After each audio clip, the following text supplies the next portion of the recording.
August ২০২৪ স্মরণকালের ভয়াবহ বন্যায় একদিকে ভাসে ফেনী জেলা, অন্যদিকে সেই ক্ষত পৌঁছে যায় পাশের জেলা নোয়াখালীতেও।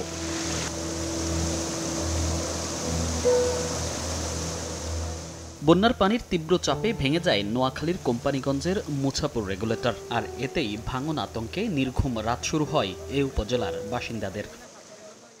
এক মুছাপুর রেগুলেটরের কারণে বিলীন হচ্ছে শত শত ঘরবাড়ি, আর ধ্বংস হচ্ছে হাজারো স্বপ্ন।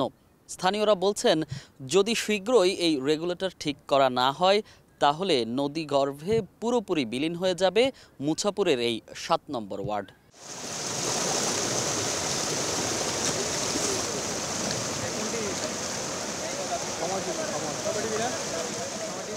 এই ওয়ার্ডের বাসিন্দা আব্দুল্লাহ সুজন জীবনের সব অর্জন দিয়ে বানিয়েছিলেন দোতলা বাড়ি। তবে ছোট ফেনী নদীর এমন আগ্রাসনে এখন তার দিন কাটছে আতঙ্কে। শুধু আব্দুল্লাহ নয়, এমন আতঙ্কে দিন পার করছেন নদী পাড়ের শত শত পরিবার। বাপদাদার রেখে যাওয়া ভিটে মাটি হারিয়ে নিঃস্ব সব পরিবার এখন আশ্রিত অন্য কোথাও। আমার এই পর্যন্ত আমার ৪০-৪৫ বছর বয়সে ইনকাম যা করছে সবকিছু একটা বিল্ডিং করছি, ঘর করছি, দেখেন এটাও কিন্তু এই নদী গর্ভে চলে যাচ্ছে। কারণ আমি যে এরপরে যে কিছু করব, আমার ছেলে মেয়েকে নিয়ে কোথায় থাকবো, আমার মা বাবাকে নিয়ে থাকবো, সেই পরিস্থিতিও নাই। আর্থিক অবস্থা একেবারে দুর্বল। আমরা যে একটা বাসা বাড়াল নইমু সেটা কও নাই। আজকে মতন এই যতন বাজি নাই, কি করুম, কোথায় যাবো? মার্কিবের নামাজ ওইবার লেখা আছে, আমার ঠ্যাঙ্গের তল তুন সাইকুয়া জায়গা লই আমারও লই নদী ভিতরে ফেলাইছে।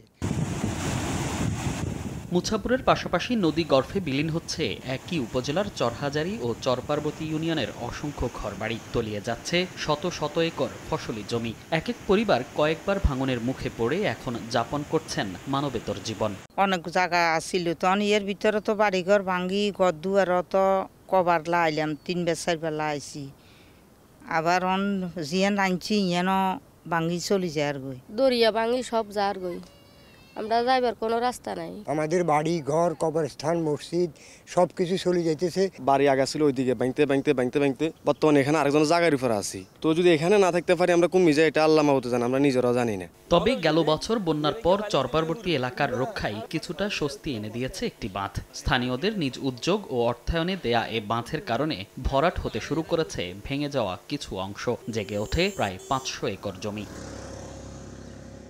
স্থানীয় জনপ্রতিনিধির দাবি, জরুরি ভিত্তিতে সরকারের সহায়তা পেলে নদী ভাঙন থেকে রক্ষা পাবে এই ইউনিয়নের কয়েকশো পরিবার। এদিকে দ্রুত রেগুলেটরের কাজ শুরুর আশ্বাস দিচ্ছেন জেলার পানি উন্নয়ন বোর্ডের নির্বাহী প্রকৌশলী। জানান, চাহিদার আলোকে জরুরি ভিত্তিতে বরাদ্দের কথাও। এই বাঁধটা যদি কোনো রকম ভেঙে যায় তাহলে আমাদের আবার কি বিশাল ভোগান্তি হবে। আমরা যে বরাট, যে নদী ভাঙা যে বরাট পেয়েছি, এটা সম্পূর্ণ নষ্ট হয়ে যাবে। আমাদের যে ৫০০ একর জমি বরাট হয়েছে, এটা আবার নষ্ট হয়ে যাবে। এখানে ৫০ লক্ষ টাকার আনুমানিক কাজ করে স্থায়ী সমাধান হবে এবং জাতির জন্য বড় উপকার হবে। ভাঙনের জন্য মাননীয় প্রধান উপদেষ্টা আমাদের অনুমোদন করবে বাংলাদেশ সেনাবাহিনীর 34 ইঞ্জিনিয়ার কনস্ট্রাকশন ব্রিগেড, তারা এক্সিকিউটিং এজেন্সি হিসেবে সেখানে প্রায় 10.230 মিটার, মানে 10 কিলো 230 মিটার মানে প্রতিরক্ষা কার্যক্রম বাংলাদেশ সেনাবাহিনী কর্তৃক বর্তমানে তাদের তত্ত্বাবধানে বাস্তবায়ন হচ্ছে। সমগ্র নোয়াখালী জেলে আসলে ভাঙন আছে। প্রায়োরিটি বেসিসে আমরা আসলে কার্যক্রমগুলো পরিচালনা করছি।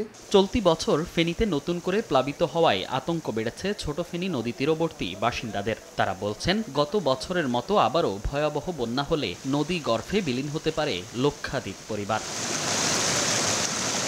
মনির হোসাইন, সময় সংবাদ, নোয়াখালী।